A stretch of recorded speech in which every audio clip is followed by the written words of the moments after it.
Muito boa noite a todos. Sejam todos bem-vindos a essa roda de conversa sobre dependência química. É um prazer estar com vocês aqui essa noite. Essa é uma roda de conversa que é feita em parceria junto com o grupo, da TT Maieda, que é uma mulher incrível que Deus colocou a gente no caminho desses profissionais, dessas pessoas incríveis. A semana passada a gente teve uma roda de conversa muito produtiva mesmo. Confesso para vocês que eu fico muito assustado pelo tanto de profissionais que estão com a gente, tanto no grupo quanto participando das rodas de conversa, E aí a gente toma aquele baque, que a gente não imagina, que tem esse número de profissionais ouvindo a gente podendo ter a oportunidade de partilhar um pouquinho daquilo que a gente sabe, que também não é muita coisa, mas essa troca de experiência, essa troca de aprendizado, ela é muito importante, eu aprendo muito. Existe uma teoria, muitos professores que estão aqui, eles vão saber melhor do que eu, que existe uma teoria que diz que nós aprendemos melhor quando nós ensinamos. Então, pode ter certeza que quando nós falamos sobre o assunto, quando nós debatemos, quando a gente é assertivo sobre o tema, desenvolve o tema, a gente também está aprendendo muito. Esse aprendizado, ele é mútuo e ele traz também muito crescimento a todos. Bom, a semana passada nós falamos um pouquinho sobre os aspectos biológicos, da dependência. A gente falou bastante sobre a questão da compulsão, a gente falou bastante sobre a questão do sistema nervoso central. Nós falamos também um pouco sobre como o sistema nervoso ele vai desenvolvendo a tolerância. Hoje eu quero trazer a coisa um pouco mais para o lado psicológico da doença.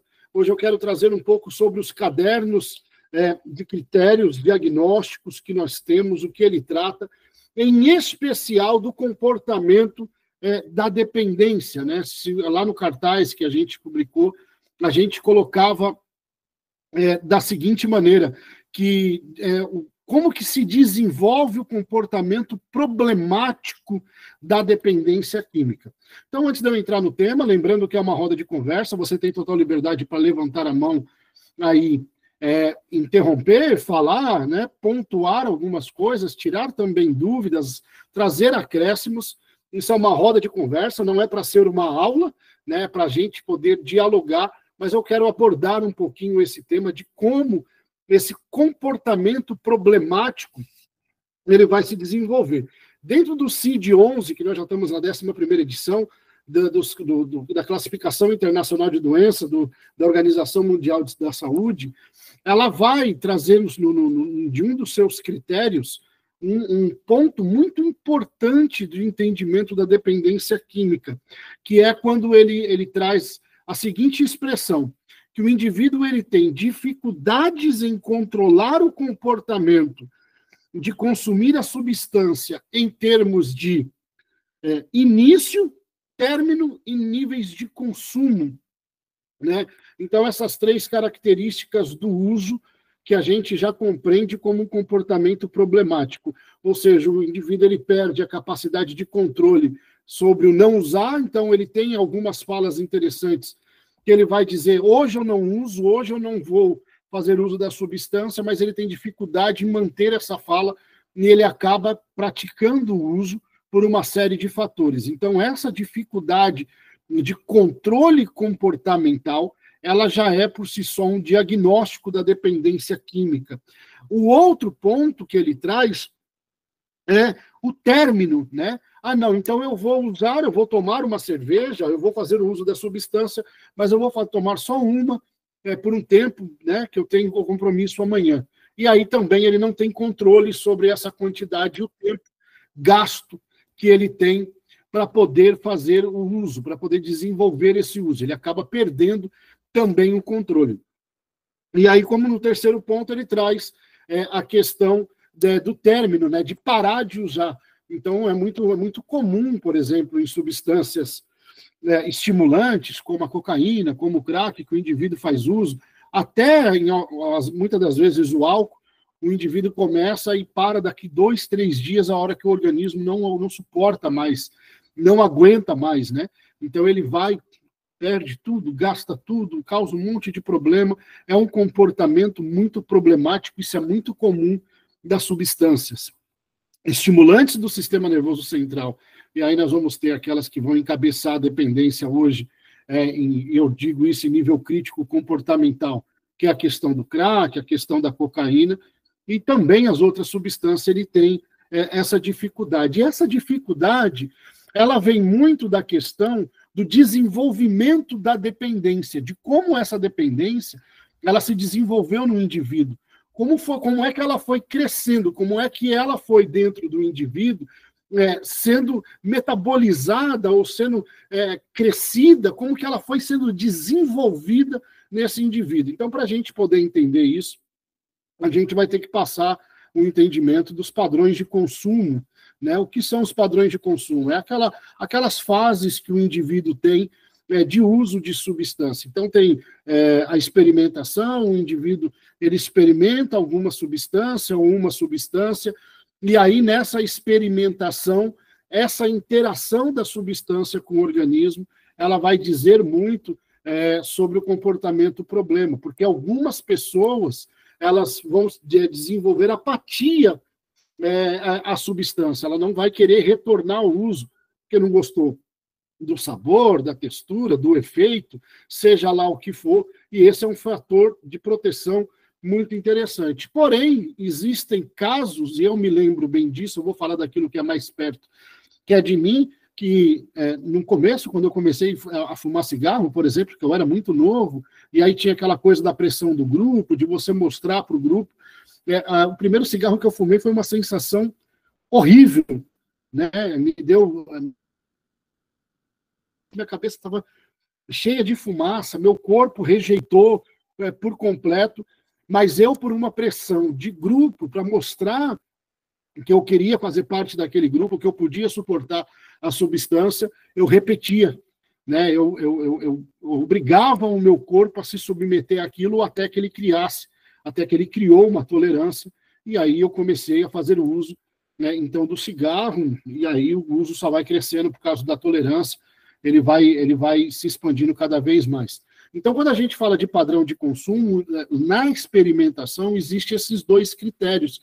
Isso é muito interessante para nós, por exemplo, quando vamos trabalhar no ambulatório, terapeuticamente, até com adolescentes, com jovens, com pessoas que estão iniciando ou que fizeram experimentação de uso, a gente ter esse entendimento de que, muitas das vezes, o efeito da substância no organismo não é bom. O indivíduo não gosta daquele efeito, ele não gostou da substância. Porém, por uma questão de ambiente, por uma pressão de grupo, por ambientes externos, pressões externas, ambiente em que esse indivíduo está inserido, ele vai, então, dar perpetuação ao uso, né, para fazer o corpo acostumar de verdade, isso é uma coisa consciente, para ele não sair de lá com uma imagem errada, para ele poder passar a imagem correta ao grupo e ao ambiente que ele está inserido. Então, é muito comum na juventude, na adolescência, o indivíduo fazer uso, por exemplo, de várias substâncias, né? Durante muito tempo se usou o slogan de que o álcool era a porta de entrada, a maconha não era tão maléfica, mas também era uma porta de entrada, porque tinha que ir até os lugares de venda, e ali fazia-se amizade, e de fato, né? De fato porque um adolescente que está hoje num ambiente, vamos dizer, num bar, na esquina, né, fazendo uma recreação, jogando sinuca, e vê ali outros indivíduos fazendo uso do álcool, né, e aí vai impelir esse indivíduo a também fazer o uso, ele, para não ficar de fora do grupo, daquela pressão de grupo, ele acaba fazendo, e aí, através desses indivíduos, ele vai experimentando e conhecendo outros tipos de substância, o que pode, então, gerar a dependência química. Então, para a gente entender esses padrões comportamentais, nós temos que entender o processo do qual ele é feito. Então, começa na experimentação e depois no uso que nós vamos chamar de recreativo, né? O indivíduo, ele consegue manter o controle, mas ele vai fazendo repetição do uso. Então, ele consegue ter uma vida ainda estudando, trabalhando, consegue ter uma vida familiar, mas ele vai perpetuando o uso pontualmente. E aí entra o nosso trabalho psicológico de entendimento.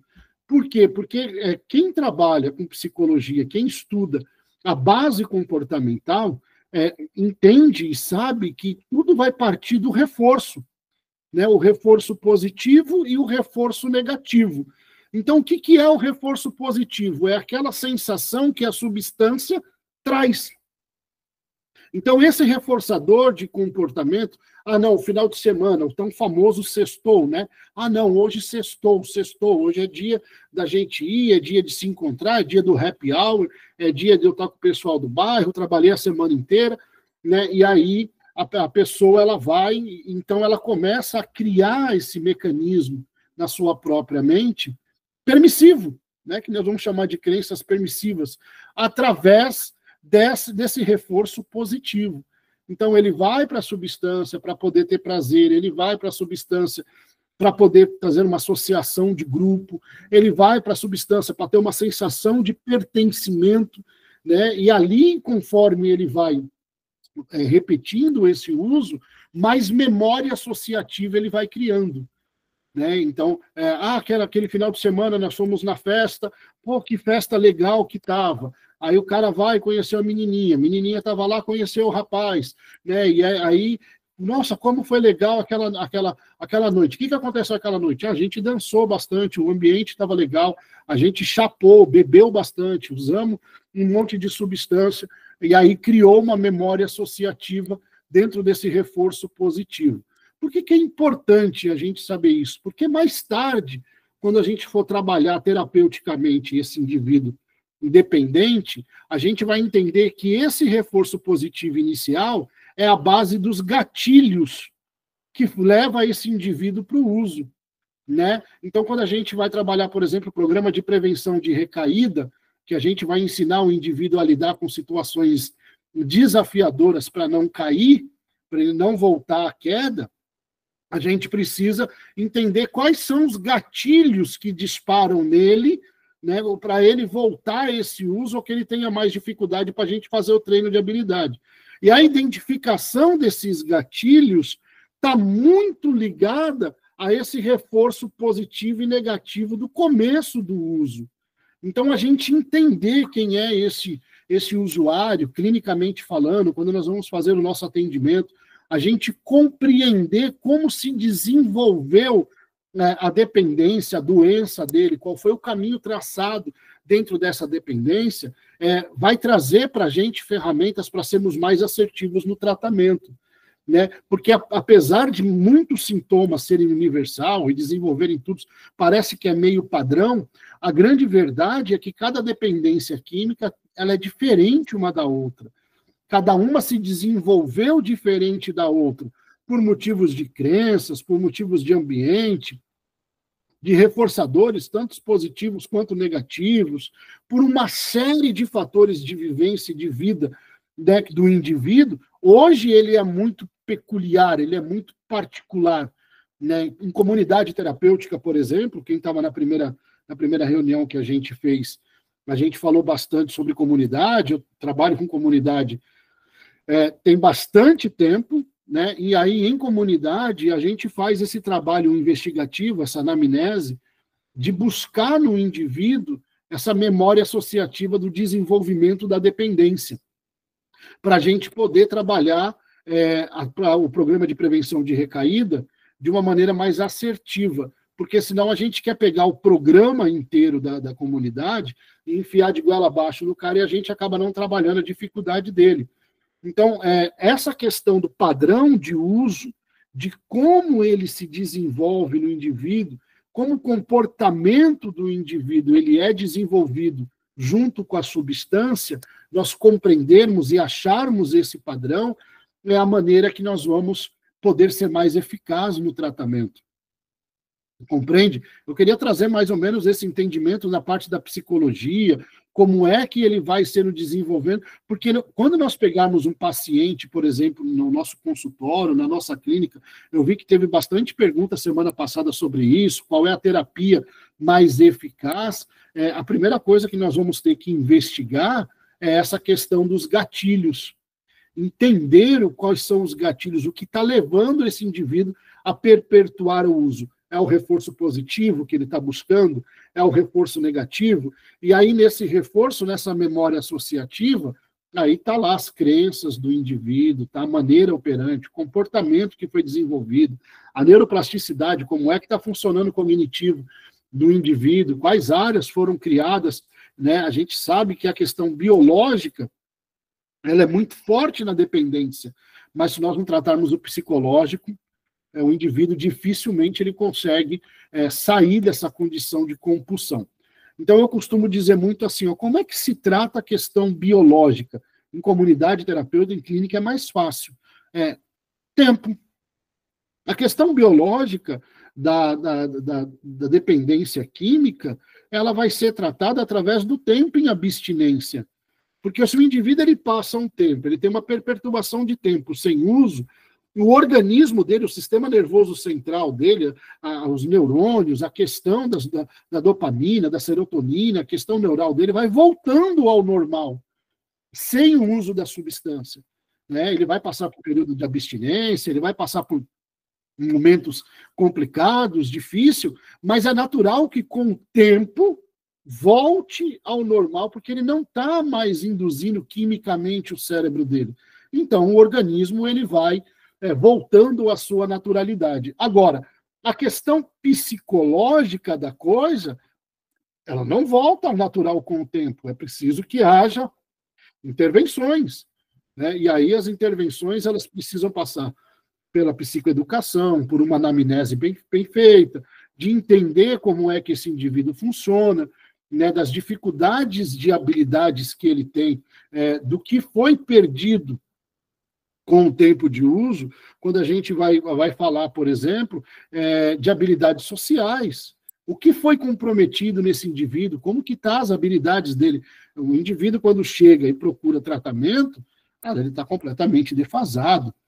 O repertório de habilidades dele, o repertório para lidar com situações básicas do dia a dia, foi completamente comprometido por uma questão neural, química, né, que foi passado para o psicológico. Agora não tem mais a química, mas o psicológico ainda está em funcionamento de uma forma completamente disfuncional. E aí a intervenção ela vai ajudar muito nesse sentido. Ela vai trazer o indivíduo de novo a essa questão do comportamento não mais problemático.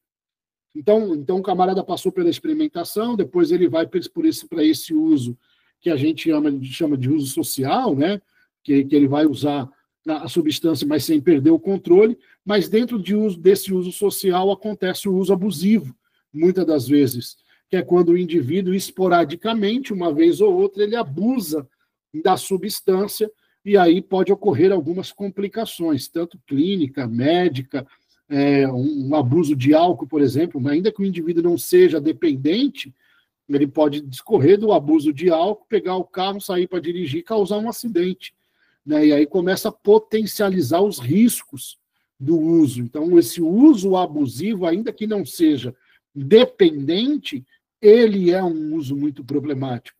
Né? E existem, infelizmente, indivíduos que ele tem um padrão comportamental problemático, não dependente, porém problemático na questão do abuso. O indivíduo não tem uma dependência, mas a cada 2 meses, 3 meses, 6 meses, ele vai lá e ele está muito eufórico, ou está muito triste, ou sabe lá Deus o porquê, ele tem uma situação de abuso de substância que ele se coloca em risco e coloca a vida de outros em risco. Também é um padrão, né? Não deixa de ser um padrão comportamental problemático, que precisa ser visto, intervir. Ah, mas eu não sou dependente, eu não faço sempre. Não, não faz sempre. Mas quando faz, né, é muito potencializado e coloca a tua vida em risco. Né? Existe, hoje, uma complicação muito grande entre frequentadores de comunidade terapêutica. Por que eu falo frequentadores de comunidade terapêutica?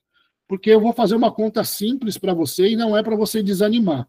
Você coloca assim, ó, a cada 10 pessoas que ingressam numa comunidade terapêutica, 3 chegam ao final do tratamento.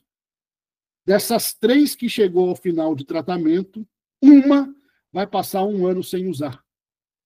E pode ter uma chance de perpetuar essa cura, essa libertação, esse tempo sem uso, né? Então, assim, hoje, o número de recuperação, mesmo em comunidade, em clínica, ele é muito baixo, porque existe uma perpetuação, existe uma crença coletiva aí, né, que a gente precisa trabalhar muito ela, que eles adquiriram um padrão de recaída. Então, fica um tempo bem, se interna, fica um tempo bem na rua, recai, é obrigado a voltar para a instituição. Então, entre os frequentadores de comunidade, as pessoas que estão dentro do CAPS, buscando, lutando contra essa questão da dependência, também existe um padrão comportamental destrutivo, que é essa questão de ficar limpo, entrar em recuperação, passar um tempo bem, ter conquistas na sua vida e, de repente, ter uma recaída, e essa recaída faz com que ele perca tudo, e aí ele volta de novo ao padrão inicial de recuperação, né? E a gente tem aquela fala, mas a recaída faz parte da recuperação. Cara, concordo, mas ela não precisa ser parte da recuperação, né? Pode acontecer do indivíduo cair, como acontece muito. É uma doença com lapsos de queda, de uso muito alto, com histórico de reincidência muito alto. Mas eu não posso incutir na cabeça do indivíduo que faz parte, ou seja, não, você vai entrar em recuperação, mas você vai cair, aí você tenta de novo, como se fosse parte do processo, não é parte do processo. Pode acontecer, está no processo? Está, mas não precisa fazer parte para todo mundo. Então, hoje existe também essa dificuldade de comportamentos, dessas crenças que ao longo dos anos foi desenvolvido no indivíduo. Você começa a fazer trabalho dentro de uma comunidade terapêutica, você se assusta. Tem aqui, ó, profissionais que já são amigos, a doutora Priscila, o doutor Sérgio, né, que o doutor Sérgio trabalha numa comunidade, a doutora Priscila já fez o curso comigo, também faz trabalho em comunidade, a gente vê o alto índice de reincidentes dentro da comunidade. Você trabalha com o cara é bom, trabalhador, o cara tem tudo na vida para poder dar certo, o cara fica bem, entra em recuperação, passa lá os 6 meses, os 9 meses dentro da clínica, e de repente o cara sai, começa a trabalhar, tá bem, daqui 1 ano você vê o indivíduo, ele volta para a clínica de novo. Poxa, por quê? Né? Por causa dessa crença que existe encurtida no indivíduo, que já virou até um padrão comportamental de que tá tudo bem, né? Eu vou lá, eu começo, aí eu recaio, eu volto, eu vou lá, eu começo, e o indivíduo, assim, ele vai se frustrando e ficando cada vez mais difícil o retorno. Essa é a grande verdade. Você pega indivíduo aí... comunidade terapêutica é fantástico por causa disso, né? Você pega indivíduos aí dentro da comunidade, você vai conversar com o cara tem 15 internação. Né? Você vai conversar com a mulher, ela tem 20 internação. Cara, isso é ruim?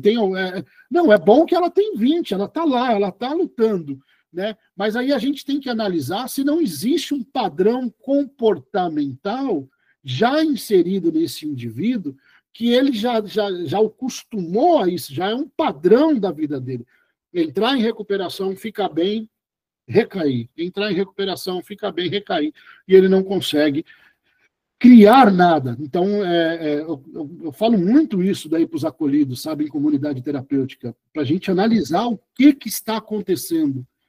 E por que isso está acontecendo. E como nós temos muitos profissionais aqui, são perguntas interessantes para a gente fazer clinicamente.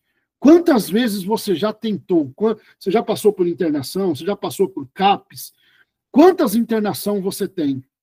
Né? Quantas entrada e saída de CAPS? Quantas você já tem? Quantas intervenções você já tem? Porque pode estar instaurado também nesse indivíduo um padrão comportamental dessa fica bem, recai, entre recuperação, recai. Então, esses reforçadores, esses comportamentos, eles são muito comuns. Aí, por último, a gente tem a questão da dependência, né? Então, o padrão, ele começa com o uso, né? A iniciação, o primeiro uso, depois ele vai passar pela recreação, ele vai passar pelo uso abusivo e tudo isso desenvolve a tolerância e a abstinência, que vira, então, a compulsão da dependência química.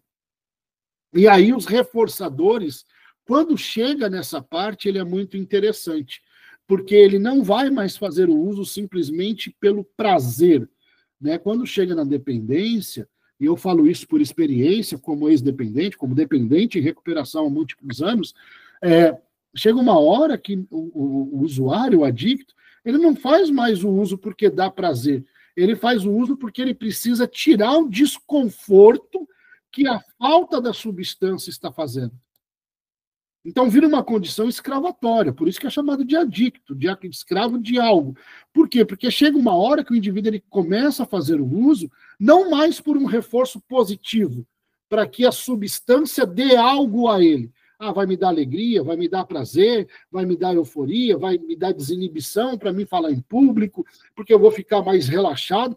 Não é nada disso.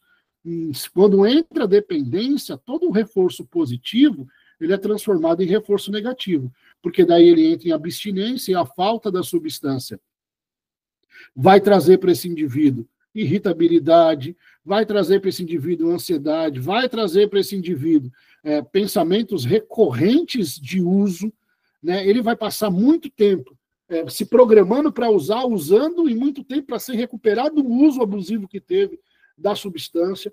Então, a questão comportamental da dependência, ela já vai trabalhar mais numa questão do reforço negativo do que propriamente o reforço positivo. Então, quando a gente pega um indivíduo em dependência química, em uso, né, muito prolongado, muito alterado, muito acentuado, esse indivíduo que está muito compulsivo, né, está dependente mesmo, está vivendo uma compulsão da substância, esse indivíduo ele não está mais fazendo uso pelo reforço positivo. Ele está fazendo uso pelo reforço negativo. Então, quando você pega esse indivíduo clinicamente, que você vai pegar ele para tratar no teu consultório, que você vai fazer intervenção, você já sabe que agora ele não está mais fazendo uso para se sentir bem. Ele está fazendo uso para tirar o desconforto do mal que ele está sentindo. Então, começa a aparecer um monte de inabilidade. O indivíduo não sabe lidar com frustração, ele não consegue lidar com a frustração. A frustração para ele ela é modificada em uso de substância. Ele está frustrado, ele vai para o uso, porque ele não sabe lidar com o sentimento, ele precisa tirar aquilo. Né? Tristeza, ele não sabe lidar. Até uma euforia, uma alegria, ele também não sabe lidar. Né? Ele acaba descontando também no uso da substância. A mente dele está tão voltada ao uso, o comportamento está tão impulsivo que tudo vira motivo. Né? Eu dizia da seguinte maneira, meu time ganhava, eu falava que eu tinha que beber morar. Olha que coisa, eu tenho que beber morar. Né? E aí, junto com esse reforço positivo e negativo, o indivíduo começa a desencadear um monte de crenças, né, permissivas, limitantes. Ele começa a desenvolver essas crenças que vai reforçar o uso do indivíduo. Então, é muito comum, por exemplo, algumas falas que a gente dá pouca atenção para ela, mas que já demonstram uma crença instalada, quando o indivíduo pega e fala assim, trabalhei a semana inteira, pô. Ninguém é de ferro, eu mereço hoje tomar uma, né? Eu mereço hoje fazer uso da substância. Eu trabalhei a semana inteira? Não, peraí. Eu também tenho direito ao meu lazer, esse meu dinheiro aqui é sagrado. Né? E aí existe um monte de fala. Indivíduo que, por exemplo, em comunidade terapêutica, em clínica, é muito comum um indivíduo falar, por exemplo, da questão do cigarro. Algumas comunidades não podem fumar, outras limitam o cigarro, mas você ouve muito deles falando assim, eu já tive que parar de usar a droga, se eu tiver que parar de cigarro, eu piro. Tu pira sem cigarro? Não, eu piro. Não, tu não pira. Não, eu morro. Não, tu não morre. Né? São crenças que o indivíduo ele vai desenvolvendo, né, que vai limitar ele a poder modificar um comportamento ou vai permitir ele a desenvolver um comportamento. Como aquela crença, por exemplo, daquele compulsivo, daquela pessoa compulsiva por compra. Não, eu comprei, paguei caro, dividi em 10 vezes porque eu mereço. Né? Eu mereço isso para mim. Né? E aí se endivida todo, se enrola toda, a pessoa vai lá, né, porque ela merece. Então, essas crenças que o indivíduo vai desenvolvendo também vai dificultar mais tarde as nossas intervenções. Então, quando a gente pega esse dependente químico para a gente poder tratar, a gente precisa ter na cabeça como se desenvolveu esse comportamento, qual foram os reforços que ele teve, saber que ele está chegando na gente através de estímulos de reforço negativo, sempre para tirar o desconforto que agora ele não sabe lidar com o sujeito completamente inabilidoso para lidar com situações, completamente inabilidoso para lidar com um monte de situações, seja interna, seja externa, seja ambiental, seja relacional, seja um monte de situações ele não sabe lidar. Né? Ele desaprendeu a lidar, ele agora está compulsivo, ele não está acessando áreas do cognitivo dele para lidar com isso. Então, ele precisa voltar a acessar, e aí vai da gente estimular o cognitivo do indivíduo, trazer de novo esse indivíduo para uma questão da vivência mais saudável, né, das intervenções corretas em desenvolver essa recuperação. Eu não sei se todo mundo conseguiu entender, se eu consegui trazer a questão do desenvolvimento do comportamento problema. Eu vou deixar aberto para vocês aí, para vocês poderem comentar, falar, perguntar, criticar. Vocês podem ficar à vontade, porque nós temos tempo. Se alguém tiver algo para falar, pode ficar à vontade, que senão eu falo mais um pouquinho. Mas eu gostaria muito de ouvir vocês.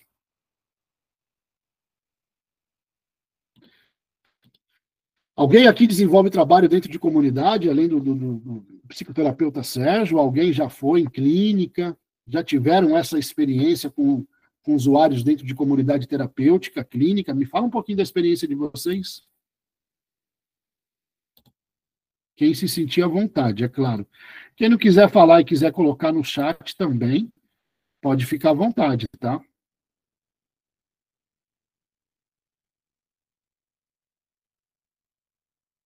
A Terezinha colocou assim, a verdade, com certeza, eu sou professora universitária. Foi naquela hora que eu falei que a gente ensina mais, a gente aprende mais quando está falando, né? Quando está ensinando.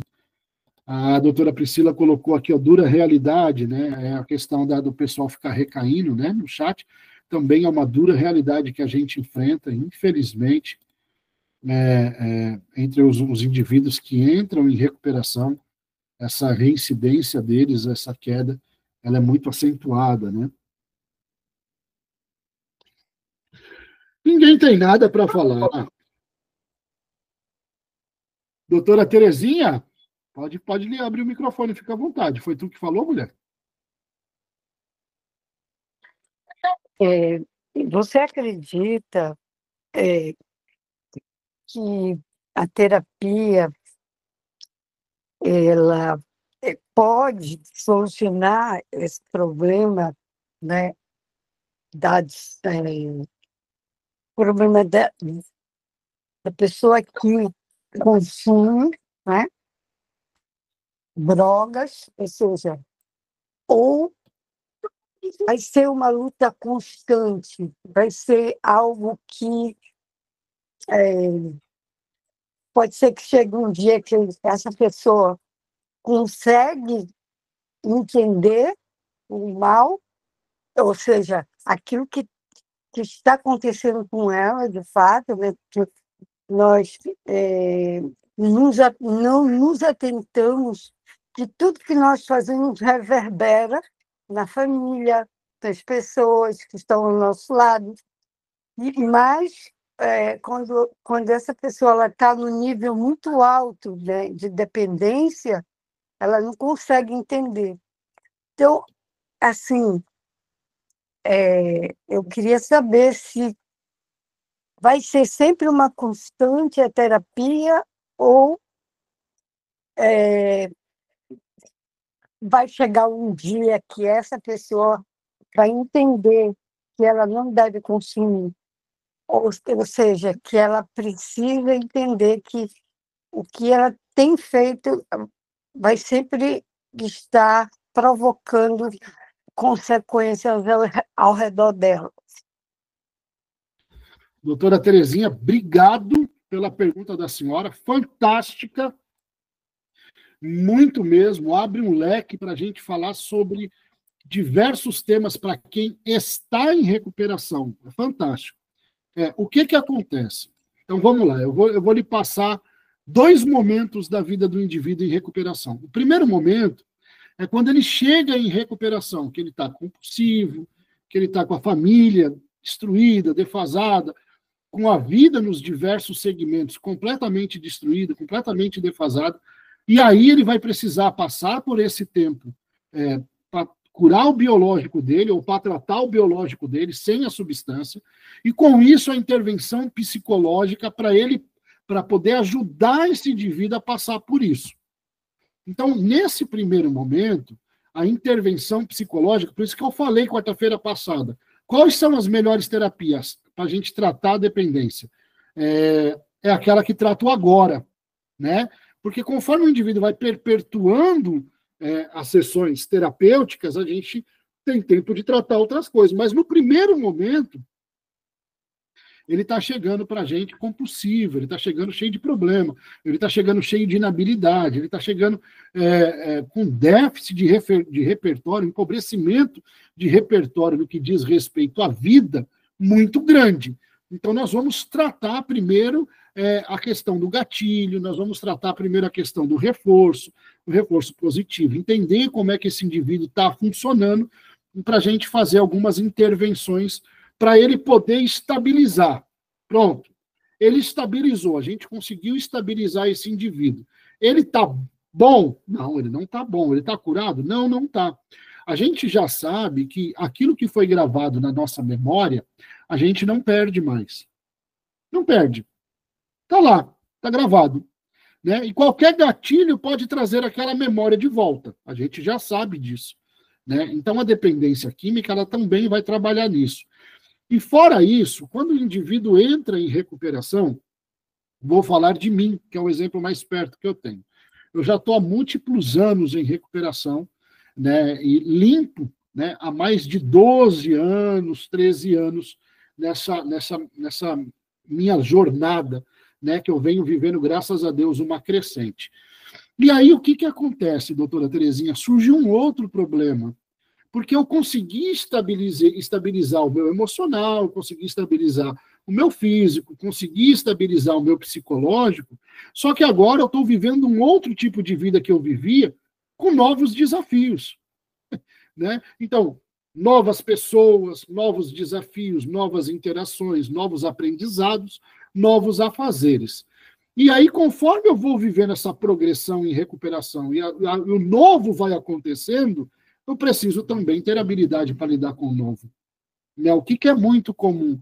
Uma pessoa começar a construir uma vida e ela abandonar essa questão da recuperação, achar que já está boa e sofrer uma frustração, uma perda, ou qualquer outra coisa que ligue ou que abra esse gatilho de novo nesse indivíduo, e ele caia no erro, que é muito comum esse erro, o indivíduo dizer assim, cara, eu já estou tanto tempo limpo, se eu usar só uma vez agora não vai fazer mal.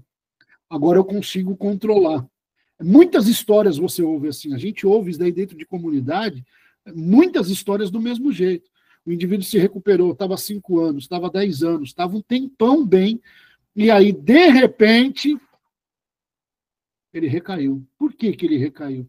O mais natural dessa recaída é o abandono da recuperação. É o indivíduo ter a falsa ilusão que ele vai ter controle sobre a substância.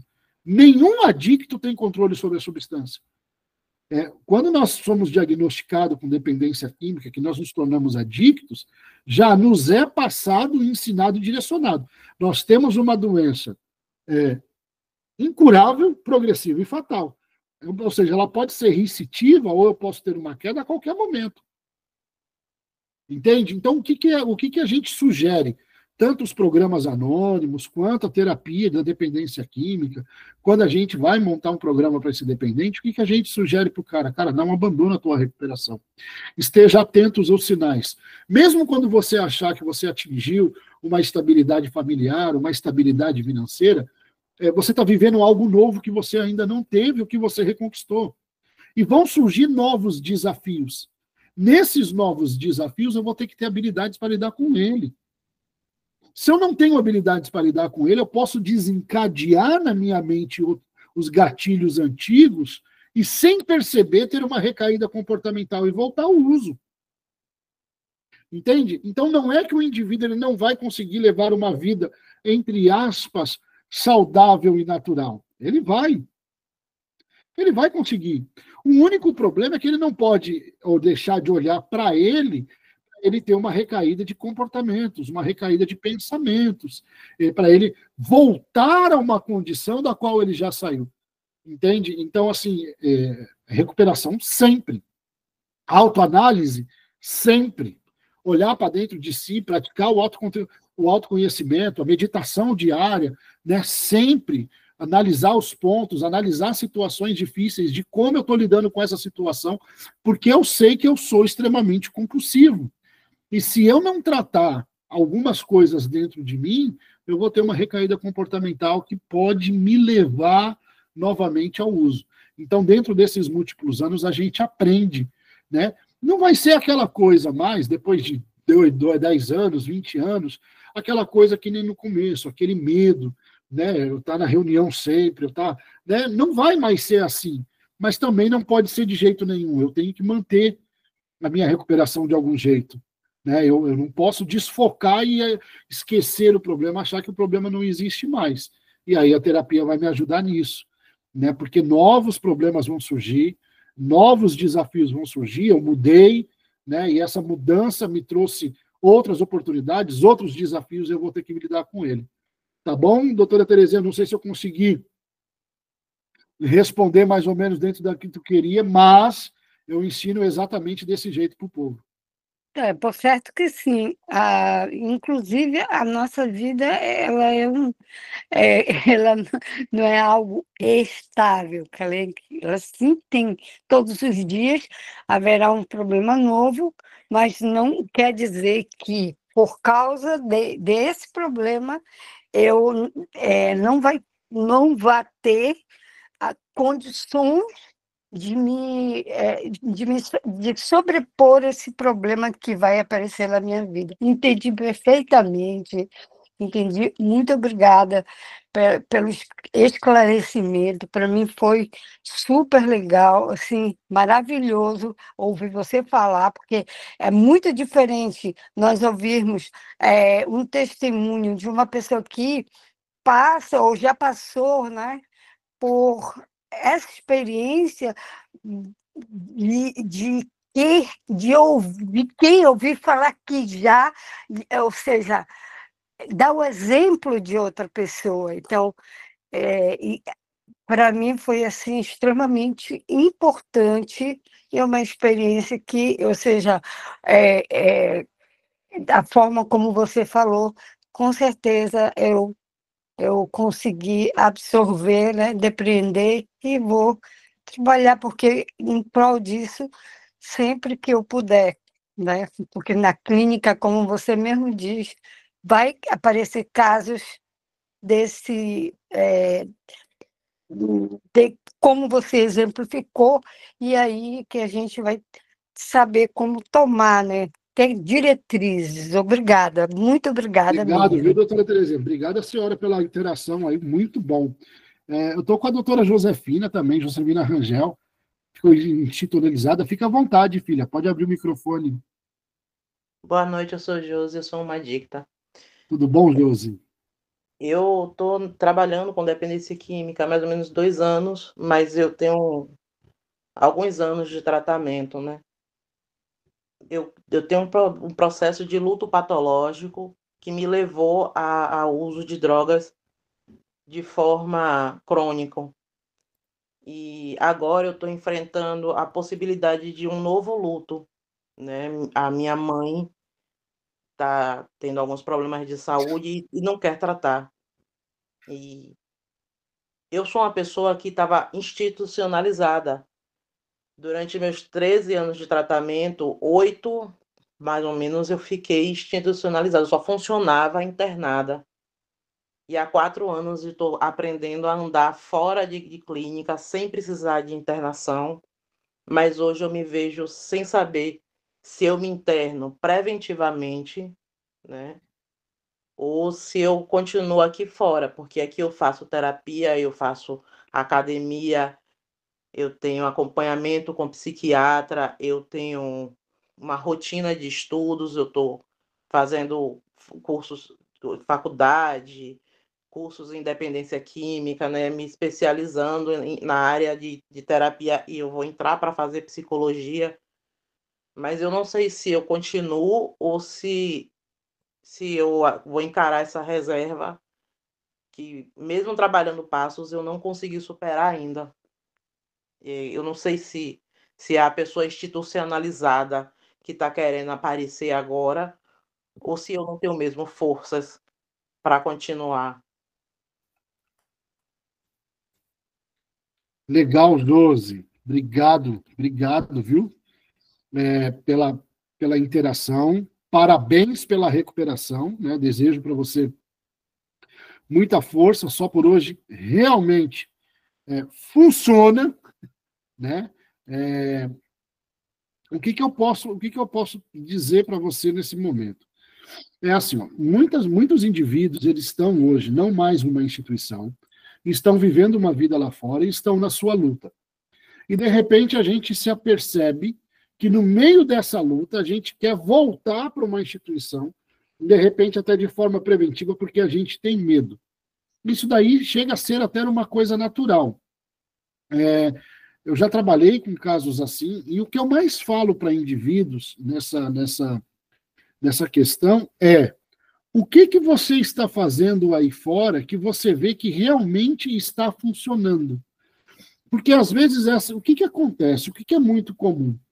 A gente vai para terapia, a gente pratica um esporte, a gente procura estudar, a gente quer ocupar o nosso tempo para poder não preencher algo dentro de nós, ou para não deixar aqueles pensamentos, sentimentos gritantes aparecerem, e a gente quer preencher isso. Só que a grande pergunta que a gente faz é: com tudo que a gente está preenchendo, o que realmente faz sentido para mim? O que está funcionando? Compreende? Então, não é só fazer para preencher, é fazer para que aquilo que eu estou fazendo realmente tenha uma validação em mim, me transforme, me mude. Então, eu não estou dizendo que o que você está fazendo não está tendo esse efeito. Mas, quando eu estou me confrontando com tudo aquilo que eu estou fazendo e buscando uma outra solução para abandonar isso que eu estou fazendo, é porque talvez algo aqui não esteja bom. Compreende o que eu estou dizendo? Então, assim, achar nesse contexto do que eu estou vivendo, de tudo que eu estou fazendo, o que realmente faz sentido para mim. Porque às vezes, já aconteceu comigo, tá? Eu estou com uma terapeuta muito boa, em lugares muito bons, mas a abordagem usada não fazia sentido para mim. Sabe? Era uma busca de uma coisa da minha infância, queria buscar alguns sentimentos e eu me fechava quanto àquilo. Porque hoje eu entendi que o que mais faz sentido para mim, o que me ajuda mais, é a questão de olhar para frente, para o meu futuro, de ter habilidade, de conquista, de crescimento. E isso daí me fortaleceu muito para mim ficar de pé e me fortalece até hoje. Porque parece que todas as vezes que eu olhava para trás, me machucava muito. Então, não é que a terapeuta não era boa, a abordagem usada não era interessante para mim. E eu demorei para entender isso. Né? A terapeuta ela falava, mas a gente tem que achar onde está a causa de você ter usado, do porquê. Cara, a causa de eu ter usado foi que eu experimentei, gostei e me viciei. Agora, o que passou na minha vida, passou, eu estou bem com o meu passado. Né? Eu já me perdoei de muita coisa, eu já perdoei os outros, já pedi perdão para os outros, fiz reparação com os outros. Eu quero olhar para mim hoje e daquilo que eu posso alcançar. Como que eu posso ser melhor hoje? Então, quando eu mudei essa abordagem terapêutica, cara, fez muito sentido para mim. Aí as coisas andou na minha vida. Né? Eu acho, Josi, que a gente tem que achar esse sentido, por mais difícil que seja. Né? O que faz sentido para mim? Porque eu vejo muitas pessoas preenchendo o seu dia a dia, preenchendo a lacuna do seu dia, e muitas das vezes aquilo não tá me enriquecendo, aquilo não está trazendo. Né? Aí você fala assim: se eu fizer uma preventiva lá dentro, vai me fazer melhor. Pode ser, né? Mas aí surge de novo aquele medo que eu já falei, que eu trabalho com muita gente dentro de comunidade. Será que não é já um padrão comportamental que só vai funcionar se eu estiver dentro da instituição? Será que isso não foi uma crença implantada dentro da cabeça do indivíduo para que ele permaneça dentro da instituição? Né? Então, é assim, nenhuma instituição ela tem que trabalhar dessa maneira. Pelo contrário, ela tem que acolher o indivíduo e dizer para esse indivíduo: eu vou te preparar para você estar na sociedade, não para você estar na instituição.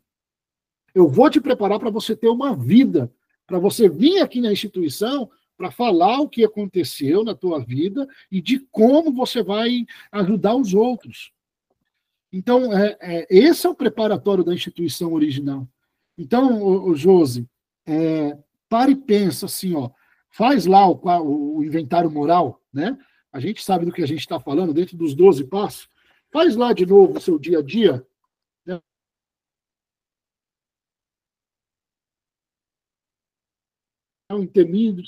Não ido para você. O que você pode mudar, o que você pode acrescentar, o que você pode melhorar.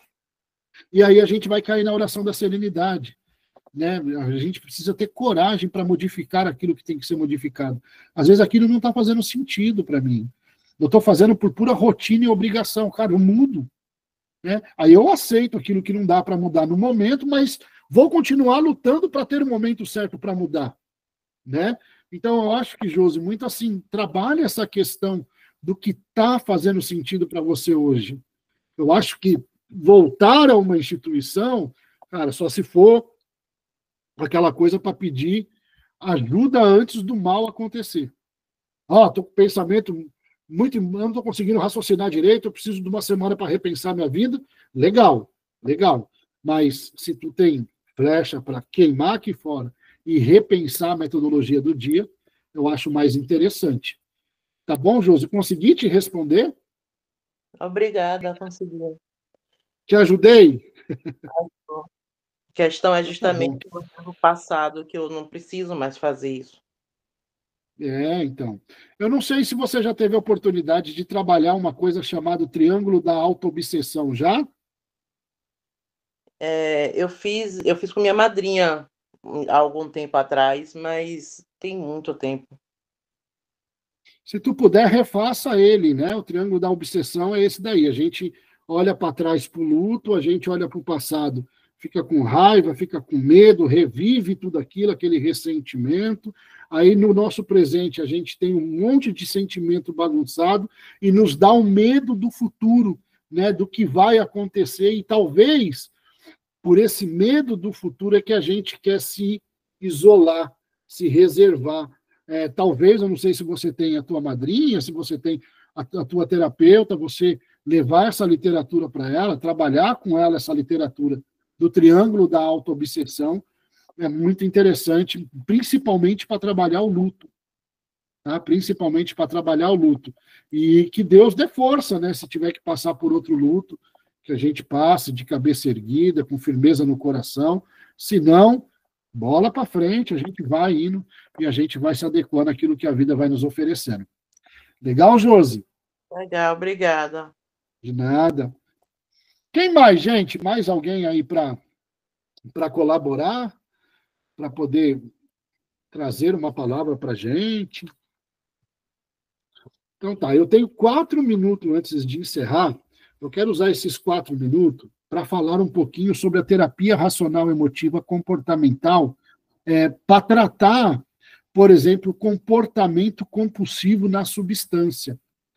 O tanto que a TRE, a Terapia Racional Emotiva Comportamental, ela é interessante para você trabalhar o agora desse paciente que vai chegar em você. para você trabalhar esse indivíduo que está compulsivo, com essas crenças.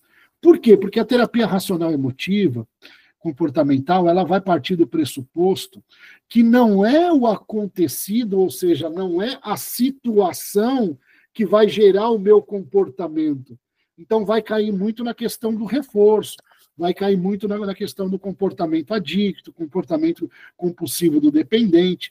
Não é a situação, não é o gatilho, não é o ambiente, né? Não é a emoção que vai despertar em mim, através de gatilho, que vai liberar fissura, que vai determinar o meu comportamento, mas sim a maneira como eu lido com esse gatilho.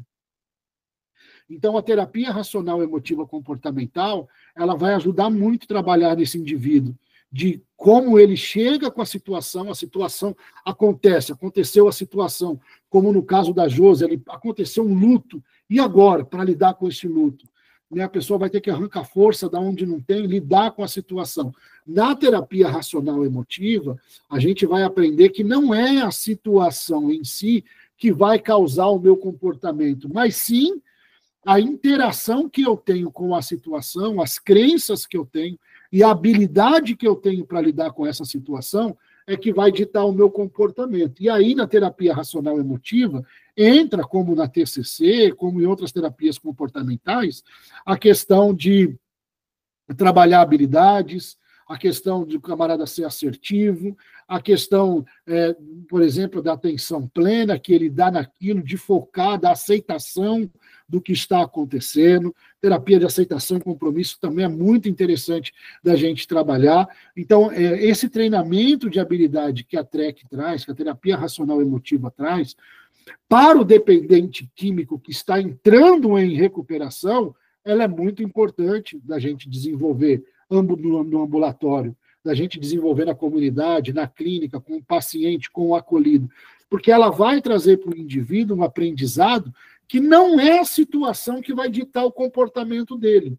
Então, acontece a situação que for, entre a situação e o comportamento, ele já trabalhou as crenças, ele trabalhou o sentimento, ele tem habilidade para poder lidar com aquela condição, com aquela situação que aconteceu. E aí, em PPR, em Programa de Prevenção de Recaída, a gente ensina para esse indivíduo que se ele não tiver habilidade, que se ele não tiver força para lidar com a situação, que ele busque ajuda. Antes de ter que pedir socorro. A gente incentiva, a gente ensina ele a pedir ajuda antes de pedir socorro, porque pedir ajuda e socorro são duas coisas diferentes. Pedir ajuda, ele pede antes de uma situação de recaída. Cara, tô ruim, aconteceu assim, você tem como vir aqui na minha casa, me pega em tal lugar, se eu não vou fazer uma besteira, eu não quero fazer uma besteira, eu preciso de ajuda. Isso é ajuda. Né? Agora, quando liga, fala, recaí, estou em tal lugar, pelo amor de Deus, aí não é ajuda, é socorro. Né? Então, a gente sempre vai trabalhar educando esse indivíduo para pedir ajuda e não para pedir socorro. Então, a terapia racional emotiva comportamental, ela é fantástica nesse quesito, principalmente para esse indivíduo que vai chegar para entrar em recuperação, que vai começar a recuperação dela. Vai ajudar muito. Legal, gente? Isso aí, chegamos no nosso horário. Alguém tem mais alguma coisa para acrescentar? Doutora Jaqueline está por aí ainda? Estou, com certeza. Imagino que eu ia perder. Então, tá bom. Gente, obrigado a todos. Quarta-feira que vem nós temos mais. Né? Que Deus possa abençoar, te dar uma ótima noite de descanso, de frio aí, se enfia debaixo dessa coberta, toma um chocolate